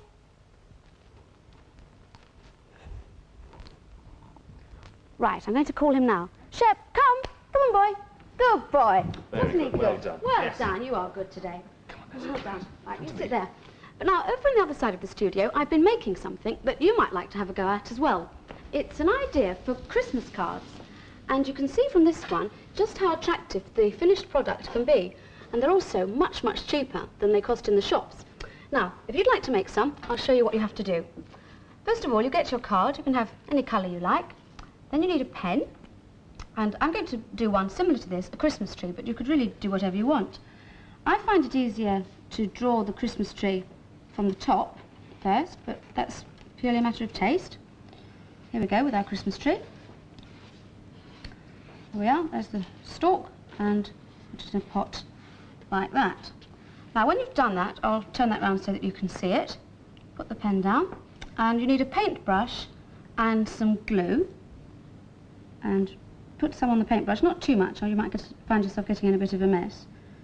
Actually, looking at this Christmas tree, it's a bit wonky, but you might like to use a stencil or something like that to draw a better one if you're not very good at drawing like me. So we fill in the glue in the centre, like that. Be careful you don't get into too much of a mess with this. I've put the glue in this case in an egg cup actually, so it doesn't go too much out of the way. There we are, we're nearly filled in there. I've left a space at the top of the card here so that I can write Merry Christmas in the top, but you don't have to do that. You can fill up the whole of your card with your Christmas tree if you like and write Merry Christmas inside. It's entirely up to you. That's what's so nice about these cards, because you can make each one different. Right, I think that's enough glue on there. Get the glue out of the way. Now, for the next bit, you really need to have a piece of paper or newspaper or something, because otherwise you'll get a terrible mess everywhere and Mum will go raving mad. Just like that? Yeah, just like that. Just sit down with your legs straight in front of you. Yeah. That's it. Now put your hands behind there. Like that? And leaning very slightly back. That's fine, okay? Yeah, that's right. your landing for sit. Straighten your knees. That's it. Okay. That's how I land? That's how you land. Do I lean on my hands when I land? Yeah. Now, yeah. I'll give you a little bounce. And on 3, push that away with your hands so your shoulders come forward. That's it. And as you come up, bring your legs back under you, okay? Okay. Right, on my count of 3. All right. Here we go. 1, 2, 3. Oh, yeah, I'm stuck. Yeah, well, you should straighten don't bend your knee. Oh, is it? Strange, isn't it?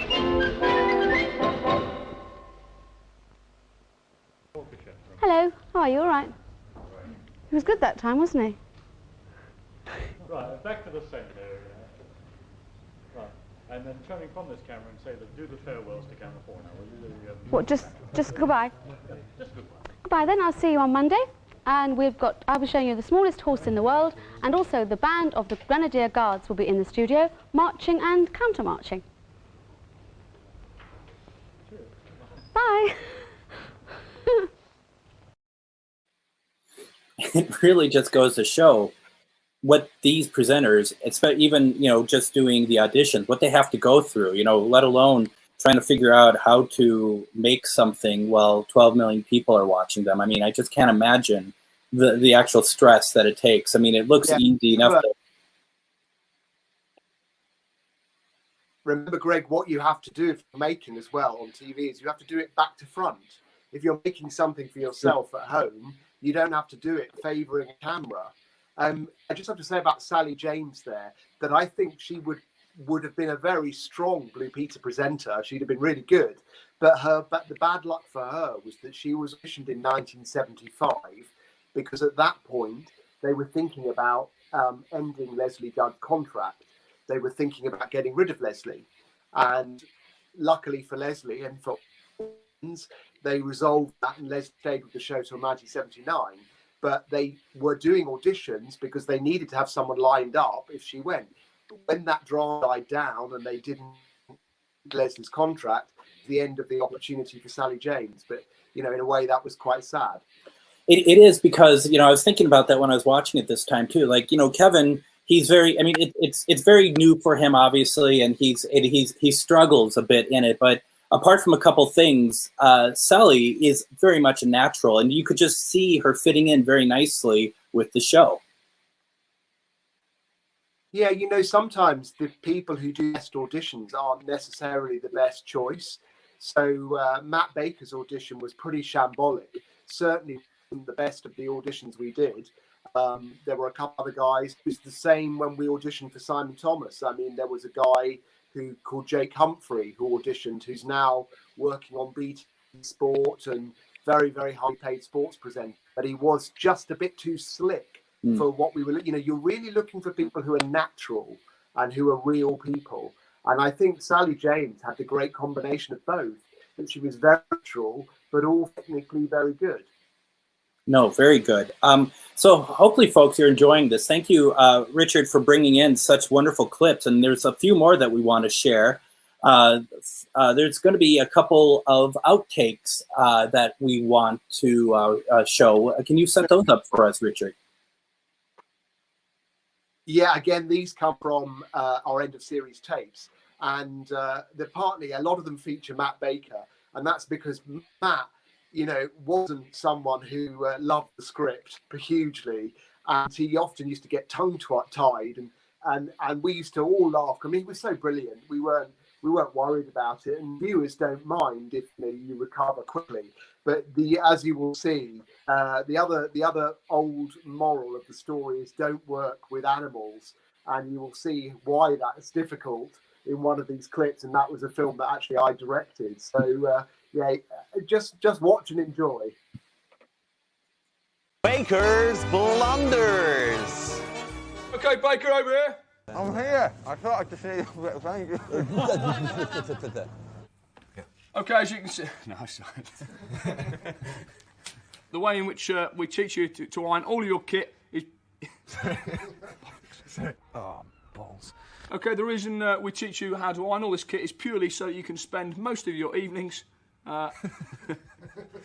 in front of the ironing board, concentrating on ensuring all of the mud has been cleaned out from in between the tread on both your trainers. Sorry, here we go. Just do one look down, then we're fine. We've got enough. Okay. You know what it's like. I don't know why I've started laughing now. Once we start, that's it. There's a requirement to clean from in between the treads of the trainers at the top there, all the way down to making sure that you're... Right. That's fine. Did you get it? Dracula has now become a classic, and it's even taught in some schools. There's been loads of stage versions and versions. Okay, appreciate you've obviously cleaned your teeth before, so if you'd like to crack on with that now. Sure. Okay, I'll do that.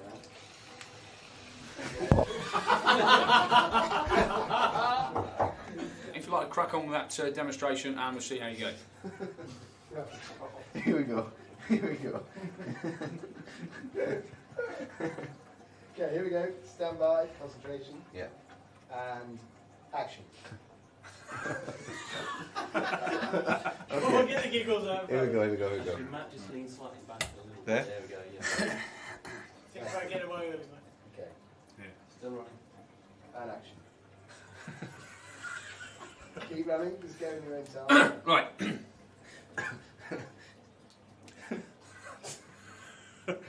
How much film you got?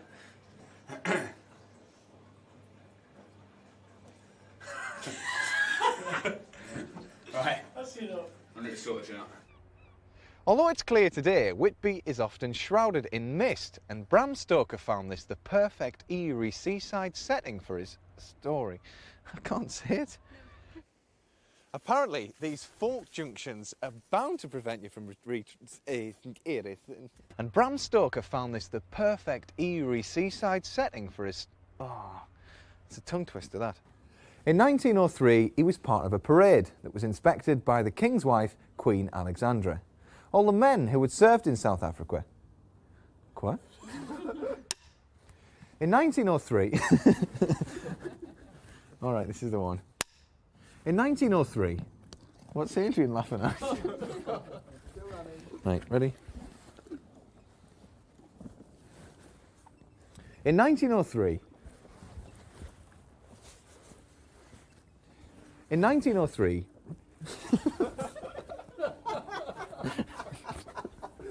Bollocks, come on, this is the one.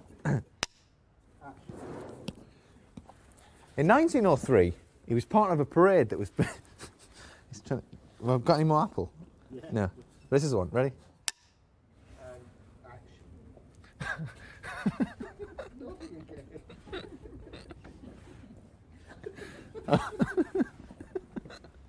Let's...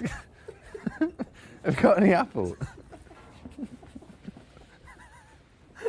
The way you said action, you were almost on the floor. Ready? He won't nod when he's got an apple. In 1903, he was part of a parade. He was buried here at Windsor, where he'd been trained, and he hasn't been forgotten, because even after all the...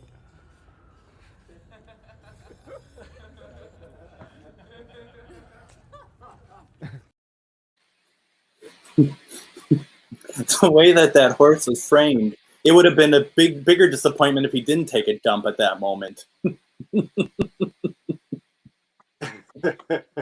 For years after that, all I needed to say was to Matt to make him laugh was to say, "Have you got any apple?" All right, let's move on to the second outtake reel. And the thing is like it starts off with somebody I was really surprised to see in it. And it's just really lovely, actually.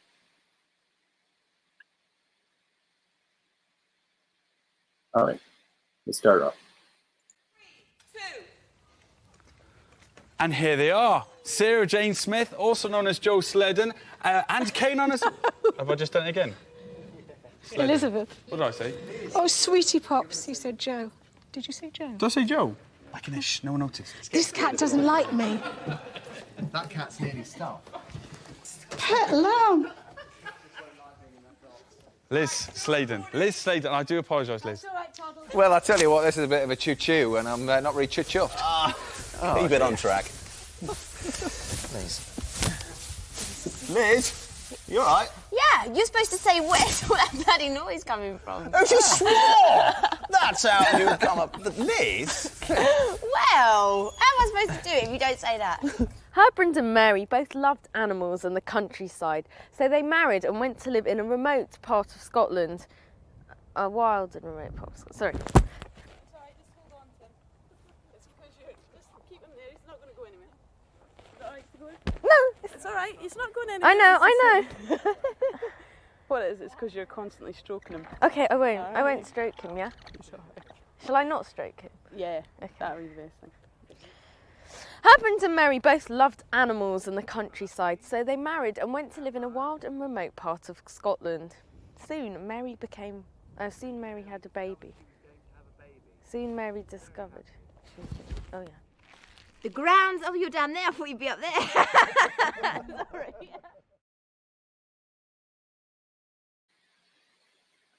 That's fun, and it's good. It was nice to see Elizabeth Sladen there, and I don't know if we lost you, Richard, or not.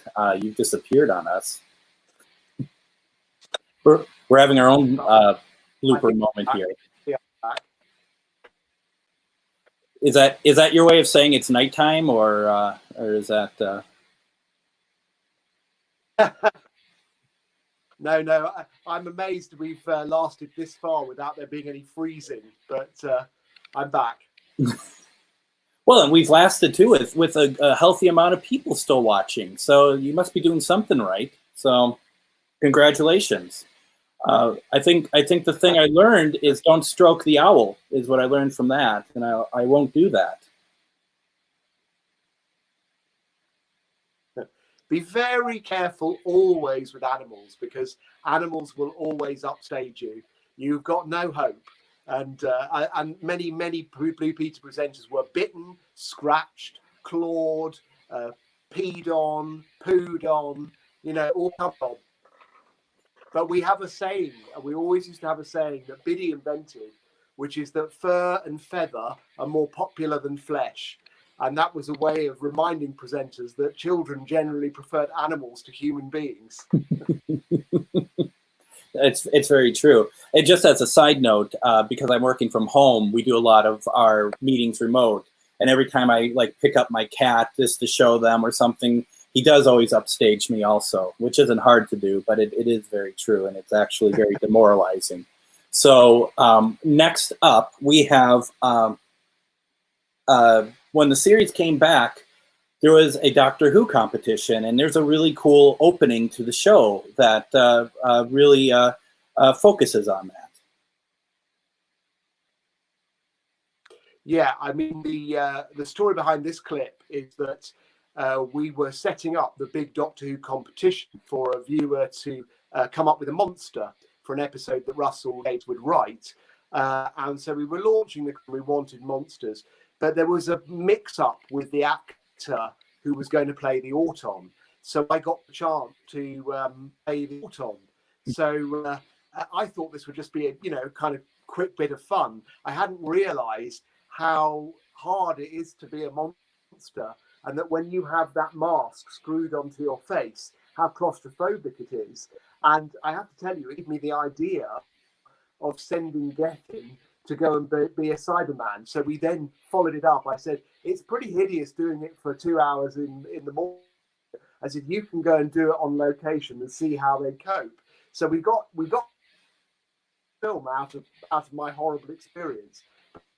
But this shows I'm medicine the presenter. Well, what we're going to do, we're losing you a little bit. Let's show that clip, which is really awesome, and it shows off Richard's ability to play plastic. So let's take a look at that right now.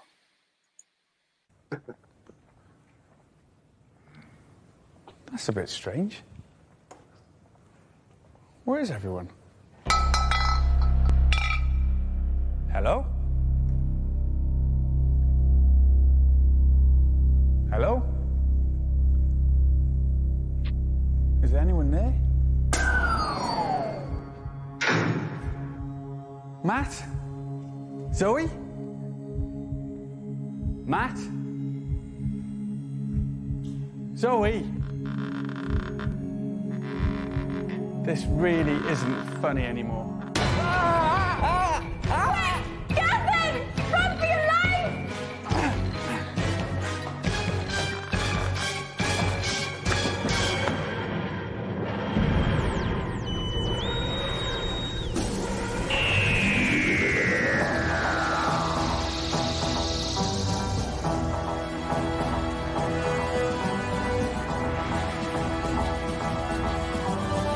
Today, the greatest competition in the history of time.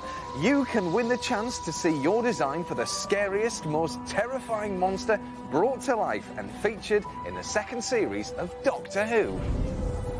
So, where are we going? Back to the studio!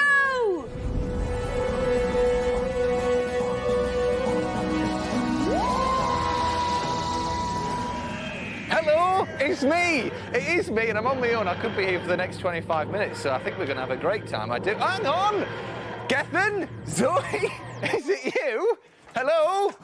That's amazing. Where have you been? Talk about cutting it fine. Well, we've been travelling through space and time. Any good?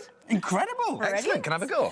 Let's do the show first, maybe later. Well, that's a very good idea, Zoe, and what a great show it's going to be. We are launching a competition that is out of this world. The competition is for you to design a monster that will do battle with Doctor Who. It's incredible. Countdown to Doctor Who competition launch 700 seconds and counting. 700 seconds? Not long to go at all, actually. Scary monster, scary monster. Yeah, and we've been having a vote on our website, and 45% of you thought the scariest monster was the empty child. I'm my mummy. Eh? That is pretty scary. Doctor Who monsters have certainly made a big impression on you. The thing that scares me the most from Doctor Who is Daleks, because he's got that thing coming out of her head. I will exterminate the grandma who lies in the coffin in the Unquiet Dead. I really don't like the Slovene because it pulls off its skin and it's really horrible. The empty-headed boy, he wore this mask and he was killing people to find his mom, and he kept on saying, "Mommy, I'm coming to get you, Mommy." The Jagraphis was the scariest monster, and it almost ate the Doctor and Rose. Stay tuned for that fantastic competition later on. But now, news about our top cat here, Smudge. That's great. And you know what I love about that, Richard, is just how excited children were and how they bought right into that show right from the start, Doctor Who that is, with all of the, with how excited they were about the monsters and stuff. So, yeah, it was really good. Should we, are you able to tell us a little bit about, I have excerpts from episode 1 of The Quest, which is a really interesting a piece. What is that?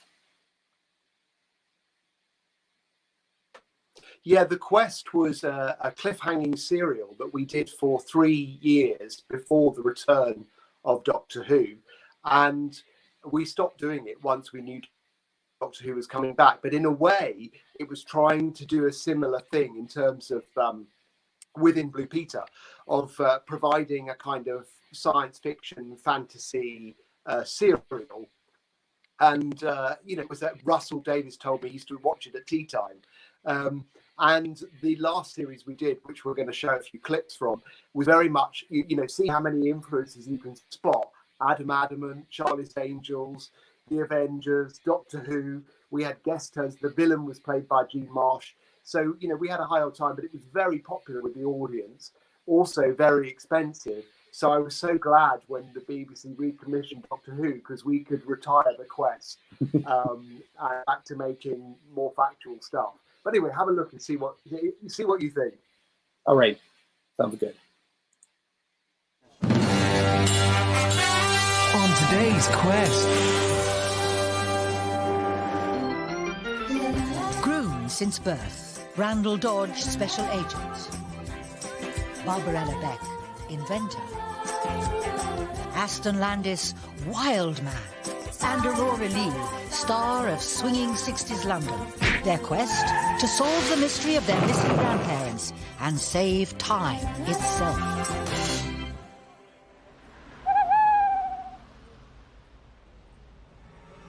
Darkness, maelstrom, catastrophe. Oh, how I will relish unleashing them all. But after all these years, my destiny is finally at hand. I am so close to finding the time crystals.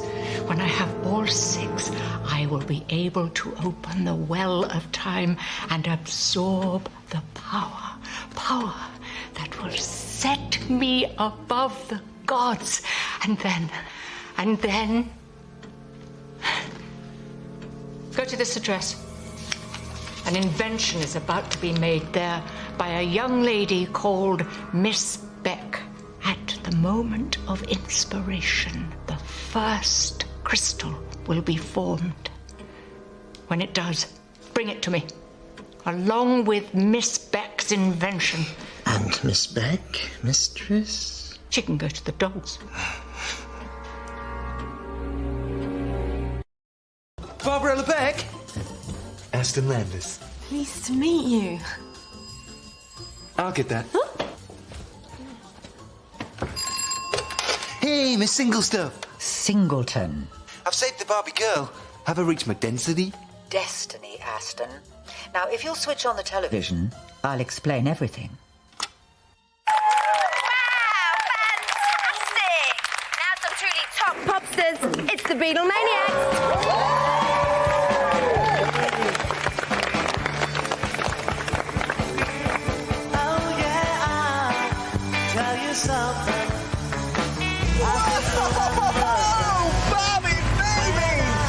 You put in the tank.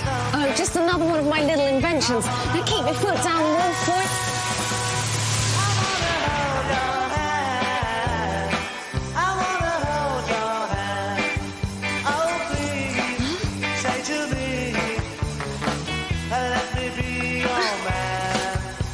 Hey, that's the mellow. But how do we get to them? Well, you've got a groove, Barbie. You know how to groove, don't you? Come on, just relax and take it nice and slow. Great.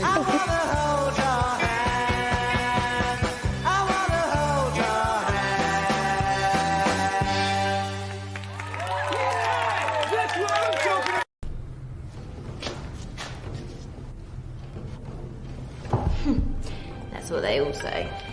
Oh well, nice bunch of flowers. Oh, these have got a really powerful scent.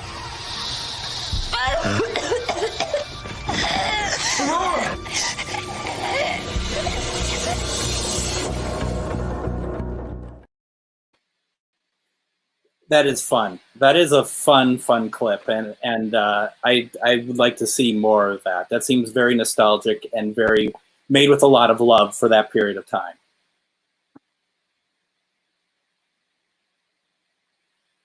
Yeah, it was fun. It was great to do, and nice to have the old presenters cropping up in the cameo parts. Very much so. As folks can see, Richard is kind of getting frozen and stuff. So we're going to move on to the last clip so that he could introduce it before, in case he gets disconnected from us or anything.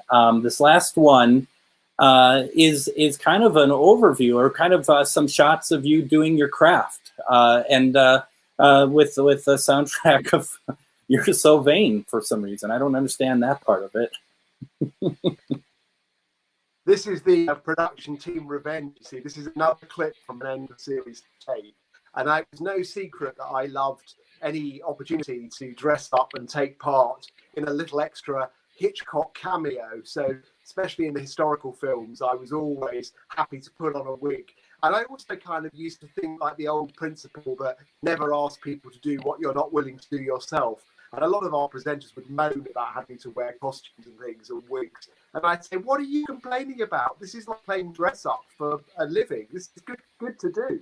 So one of the editors, who I still work with years later, very talented editor, put together a compilation of all the various times I had these cameos, and then edited a few moments of me doing the job seriously. So I thought it would be an appropriate way to finish, really, just to sort of see a mixture of the really, truly crazy life that you led when you worked on that show. Right. Let's take a look. You walked into the party like you were walking onto a yacht. Your hat strategically dipped below one eye. Your scarf, it was apricot. You had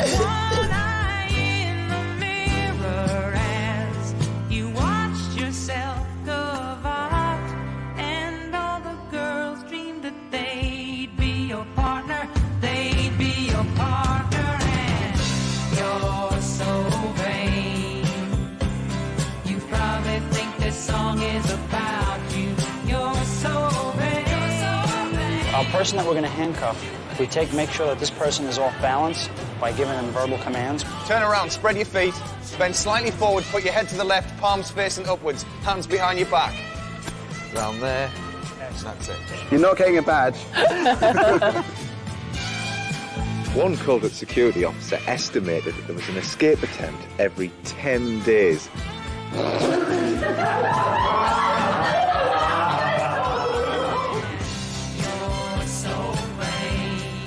do you think of my legs? They're fabulous, aren't they? Getting cellulite. I've got terrible cellulite on my knees. Are you filming? It's good, isn't it? That's what they call natural momentum. What's that laugh? Flipping it, what common queen. That's it, he's safe. And then in the back of the car, I've always wanted to arrest a bad guy. I don't know, I think I lost the keys, Rich.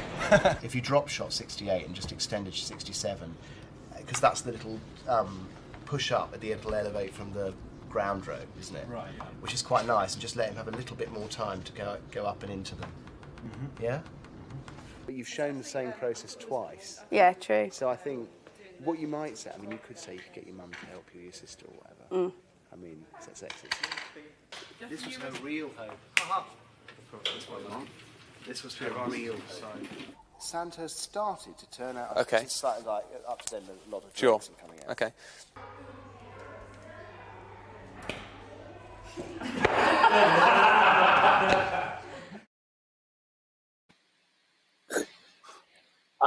Just from that reel alone, I have so many questions to ask you, but we'll leave it for next time. Thank you so much. Yeah, I know. We're all losing our technology now. Can you hear me now?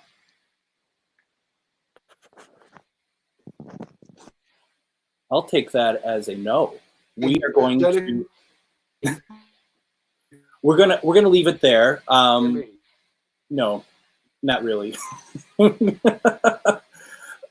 we're gonna leave it there. Thank you so much. Silent movies, unfortunately. I might have to say goodbye and good night. Yes. Yes. Nice to see you. We thank Richard very, very much. You know, that's what technology is all about, right? That it's you know, we're halfway across the world and it's bound to happen. But honestly, what a great time. And we're going to get him back at some point to talk more about our favorite subject, British television, the work that he's done, everything else.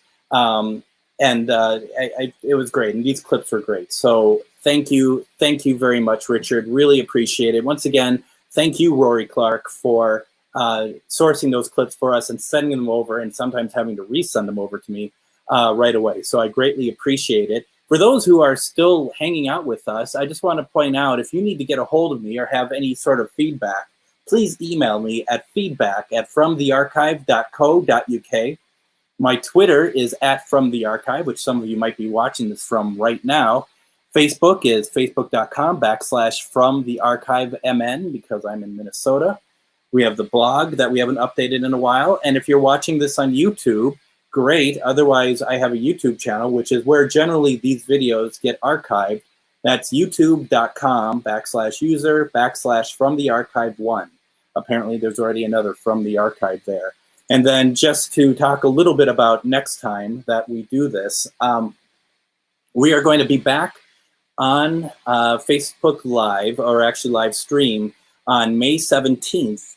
And what we're going to be doing is we're going to be talking about colorizing Day of Armageddon, which debuted. A group of fans put this together over, I think, a few years of colorizing this and putting a lot of work into it. We're going to ask them how they did it. We're going to have a special time for that because we have so many people across, all around the world taking part in this this discussion, actually, that we're going to actually be doing this on May 17th at 10 a.m. Central Time, which is 3 p.m. GMT. So please check that out. It's going to be really interesting. I hope that there is some clips that they'll show us and maybe some how to do, because honestly, That would be a lot of fun to see. So that's next time, May 17th. We're going to be talking about colorizing the Daleks in Day of Armageddon. So we'll talk more about that. Thank you all for staying the hall. I hope you enjoyed it. I hope you had a lot of fun. This was a lot of fun to do. Even though we lost Richard, we had him for most of the time, and it was great. So thank you very much. If you have any feedback, please send it my way. Otherwise, we will see you next time. Thank you very much, everyone. Take care.